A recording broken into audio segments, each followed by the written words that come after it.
کی سجاوٹ یہ جبین روشن، یہ قبائے عربی اور یہ نیچا دامن، مردہ بھی دیکھے تو کر چاک غریبان کفن، اٹھ چلے قبر سے بےتاب زباں پر یہ سخن، مرحبا سید مکی مدنی العربی، دل و جاں باد ہدایت کی اجر خوش لقبی۔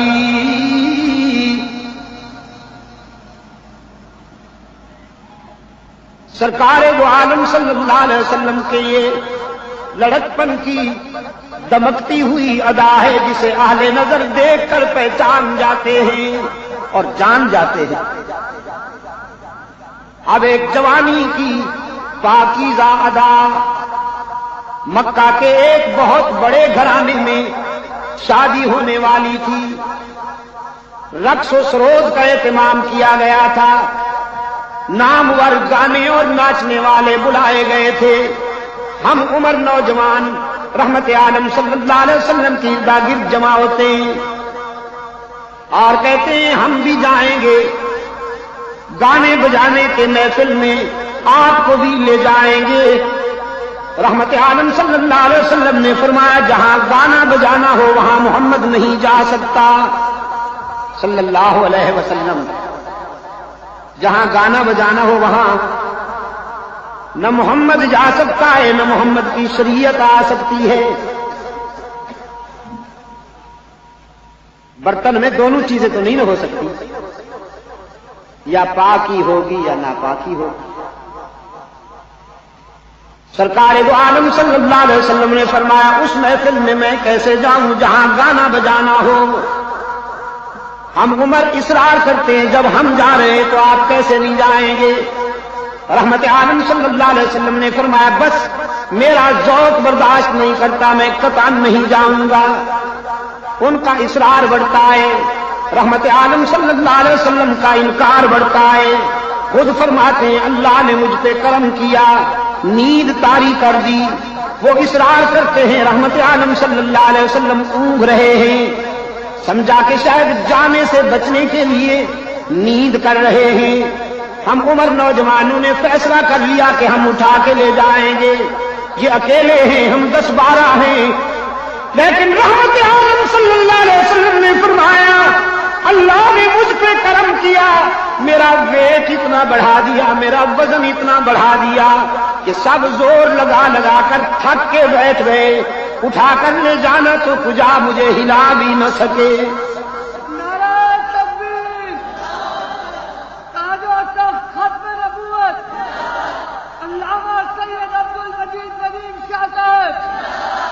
حضور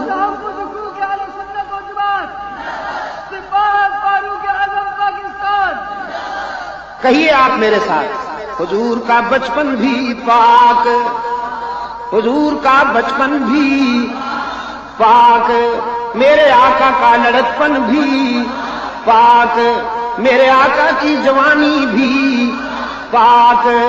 مکہ والوں نے کوئی احسان نہیں کیا، یہ کہہ کر جربنا کا مرارا مارائنا فی کا الا صدقا، کوئی احسان نہیں کیا، جو دیکھا تھا وہی مان لیا۔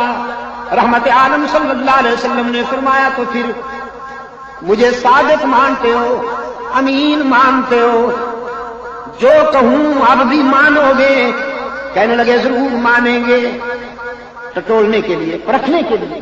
رحمت عالم صلی اللہ علیہ وسلم نے فرمایا اگر میں کہوں اس پہاڑ کے پیچھے کوئی دشمن حملہ کرنے والا ہے تو مان لو گے؟ اب لیڈروں نے ایک دوسرے کی طرف دیکھا، ہم پہ حملہ کون کرے گا؟ ہم تو بہت مضبوط ہیں، قبائل سے ہمارا اتحاد ہے، ہماری داخلہ اور خارجہ پالیسیاں بڑی مستحکم ہیں، ہم پہ حملہ کون کرے گا؟ رحمت عالم صلی اللہ علیہ وسلم کی نگاہیں پوچھ رہی تھی میں کہوں تو؟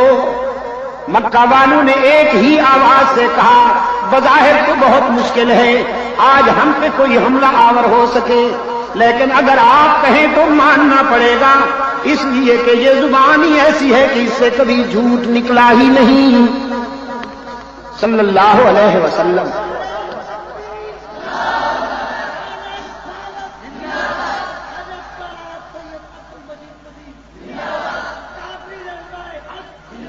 سرکار دو عالم صلی اللہ علیہ وسلم نے فرمایا اچھی بات ہے، اگر مجھے صادق اور امین مانتے ہو تو پھر آؤ، میں بھی کہتا ہوں تم بھی کہو، قولوا لا الہ، ٹھہریے الا اللہ میں جلدی نہ کی، ذرا لا کا جھاڑو پھر لینے دیجیے، ذرا صفائی تو ہو جائے نا، ذرا صفائی ہو جائے۔ دودھ ڈالنے سے پہلے برتن صاف کیا کرتے ہو کہ نہیں؟ ہاں، الا اللہ کا دودھ ڈالنے سے پہلے ذرا لا کا جھاڑو پھر لینے دو، سینہ صاف تو ہو جائے نا ذرا۔ لا الہ، حضرت گنگوہی رحمت اللہ علیہ نے زندگی کے آخری لمحات میں دنیا چھوڑنے سے ذرا پہلے بڑے خاص تاثر سے فرمانے لگے، ہر تمنا دل سے رخصت ہو گئی، ہر تمنا دل سے رخصت ہو گئی، اب تو آجا اب تو خلوت ہو گئی، قولوا لا الہ، میں بھی کہتا ہوں تم بھی کہو، کوئی نہیں معبود، کوئی نہیں مسجود۔ اب شروع ہو رہی ہے وہ شاہراہ جہاں پر راستے جدا ہوتے ہیں، ایک ہی کا راستہ، دوسرا بھی کا راستہ۔ ہوس کہتی ہے بھی کو اپناؤ، ہوس کہتی ہے بھی کو اپناؤ، اور عشق کہتا ہے ہی کا نعرہ لگاؤ۔ اب آج گودرا کالونی میں بیٹھا ہوں، دیکھوں گا یہاں ہی والے کتنے ہیں، اور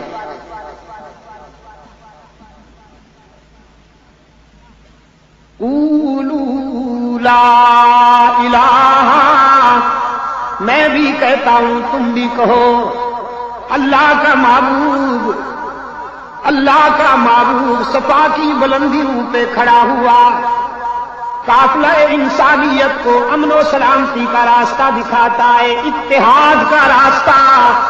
لا الہ، کوئی نہیں معبود، کوئی نہیں مسجود، کوئی نہیں ہر جگہ موجود، کوئی نہیں علام الغیوب، کوئی نہیں کارساز، کوئی نہیں دستگیر، کوئی نہیں حاجت روا، کوئی نہیں مشکل کشا، کوئی نہیں عزت دینے والا، کوئی نہیں رزق دینے والا، کوئی نہیں اولاد دینے والا، کوئی نہیں سب کے بیڑے پار کرنے والا، آدم سے لے کر رحمت عالم تک اور صحابہ سے لے کر اولیاء تک قیامت تک انسانی قافلے کی مشکل کشائی کرنے والا الا اللہ۔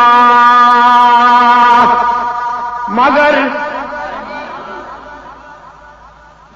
بھول جاتے ہو نا، مگر اللہ ہی میرے عزیز، اللہ قرآن آپ کو نماز کی ہر رکعت میں یاد دلاتا ہے، لیکن اجمی ٹھہرے نہیں، پڑھتے تو ہیں سمجھتے کم ہیں۔ ایاک نعبد و ایاک نستعین، ہم تیری ہی عبادت کرتے ہیں، ہم تیری بھی نا، ہم تیری ہی عبادت کرتے ہیں اور کرتے رہیں گے۔ یہ گرامر کی بات ہے، مضارع میں حال بھی ہوتا ہے، استقبال بھی ہوتا ہے، پریزنٹ بھی، فیوچر بھی۔ ایاک نعبد، ہم تیری ہی عبادت کرتے ہیں۔ ادھر ادھر دائیں بائیں دیکھ کر کوئی بھی کا بیمار ناراض تو نہیں ہو رہا؟ ہم تیری ہی عبادت کرتے ہیں۔ اور ہاں، اس لیے قرآن تو کلام فطرت ہے نا، وعدہ ہی ایسا لیا کہ زندگی کے ہر مرحلے پہ یہ وعدہ ملحوظ رکھا گیا۔ یہ تو نہیں نا کہ مسجد میں تیری عبادت اور مسجد سے نکل کر جہاں جھنڈی نظر آئی وہیں سر جھکا دیا۔ الطاف حسین حالی نے بڑے درد سے کہا، کہیں نخل مرقد کی چھاؤں میں سجدہ، کہیں مرنے والے کے پاؤں میں سجدہ، اشاروں میں سجدہ، اداؤں میں سجدہ، ادھر اور ادھر خانقاہوں میں سجدہ۔ سجدہ ارشاد ہوتا ہے یہ تعظیم ہے۔ گودرا کالونی والوں، میں نے کہا نہیں، یہ تعظیم نہیں، تقسیم ہے۔ اللہ کے حق میں تقسیم ہے۔ سجدہ کس کا حق ہے؟ اللہ ہی کا۔ تم جب بندوں کا سجدہ کرو گے تو یہ تعظیم نہیں ہوگی، تقسیم ہوگی۔ اگر بندوں کی تعظیم کرنی ہے، اگر آپ کا استاد ہے تو تعظیم کیجئے، اس کا سبق یاد کیجئے۔ اگر والدین ہیں تعظیم کیجئے، ان کا حکم مانیے، ان کا دل نہ دکھائیے۔ صحابہ سے محبت اور تعظیم کرنی ہے تو ان کے نقش قدم پر چلیے، اہل بیت کے نقش قدم پر چلیے۔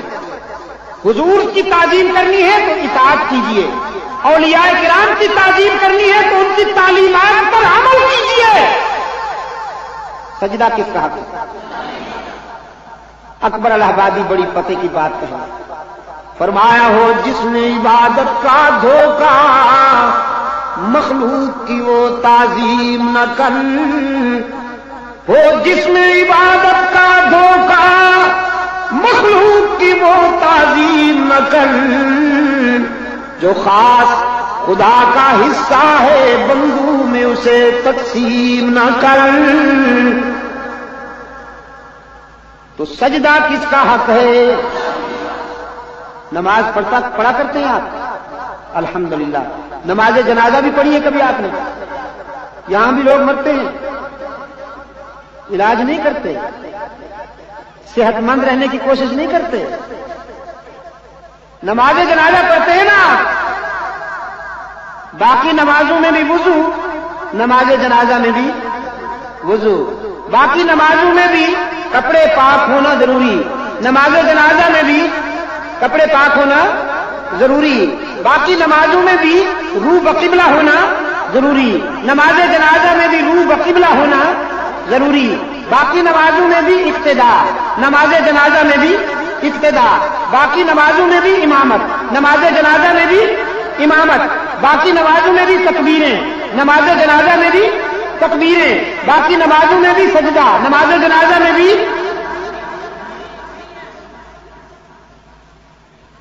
نماز جنازہ میں سجدہ نہیں ہوتا۔ ماشاءاللہ، آپ تو مجھ سے بھی زیادہ پڑھے لکھے ہیں دوستو، آپ کو تو مجھ سے بھی زیادہ معلوم ہے دین کی باتیں، الحمدللہ۔ باقی نمازوں میں اگر سجدہ رہ جائے تو نماز نہیں ہوتی، نماز جنازہ میں اگر سجدہ ہو جائے تو نماز نہیں ہوتی۔ غور کیا کبھی آپ نے؟